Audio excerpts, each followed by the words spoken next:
Maabitha ũgima wa mwĩrĩ maugĩte mĩrĩre mĩũru hamwe na kũrĩa irio citarĩ na ũguni mĩĩrĩ-inĩ nĩ gĩtũmi kĩmwe gĩcũngagĩrĩria ciana na andũ agima kũgũmĩrwo nĩ mĩrimũ ĩmwe makĩria ĩrĩa ĩtagwatanagio ta cukari, ũritũ mũingĩ mwĩrĩ-inĩ na gũteng'era gwa thakame. Nĩkĩo thirikari ya kaunti ya Murang'a ĩnyitanĩire na honge cia kĩmabũrũri na anyiti itemi angĩ na kũrugũria mũbango wa mĩrĩre mĩega hamwe na gũteithĩrĩria arĩmi gũkũragia irio cia ũndũire na iria citangĩkorwo na ũgwati mĩĩrĩ-inĩ ya andũ. Policy ĩno nĩ gũthiĩ na mbere na kũingĩra mbeca thĩinĩ wa ũrĩmi, thĩinĩ wa ngirigaca na especially thĩinĩ wa this financial year na budget ĩrĩa ĩgũka gatagatĩ ka mirioni 426 iria twĩkĩrĩte thĩinĩ wa ngirigaca cigũkorwo cikĩ advance ũhoro wĩgiĩ ũrĩmi na ũhoro wĩgiĩ programs cia ũrĩmi thĩinĩ wa Murang'a. Kũringana na Nancy Mwangi ũrĩa nĩ abitha mũnene wa mĩrĩre mĩega rũhonge-inĩ rwa ũgima wa mwĩrĩ kaunti-inĩ ya Murang'a,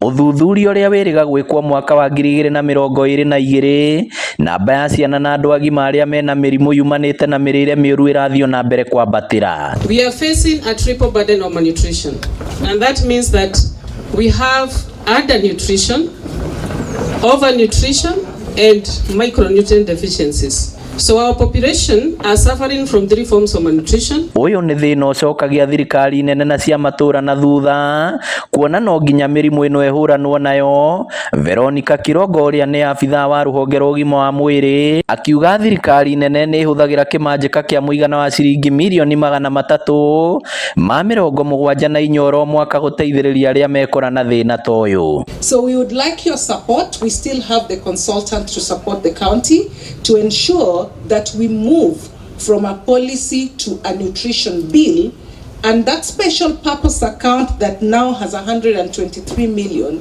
can be there even without this Canadian government support. Gũkĩrĩ ũguo mũingĩ ũrĩtio thiĩ na mbere kũrĩaga irio iria ciagĩrĩire amu kũrigĩrĩria nĩ kwega kũrĩ kũhonia. Ngĩribotera Inooro TV kuma kaunti ya Murang'a, rĩtwa rĩakwa nĩ Victor Kĩnuthia.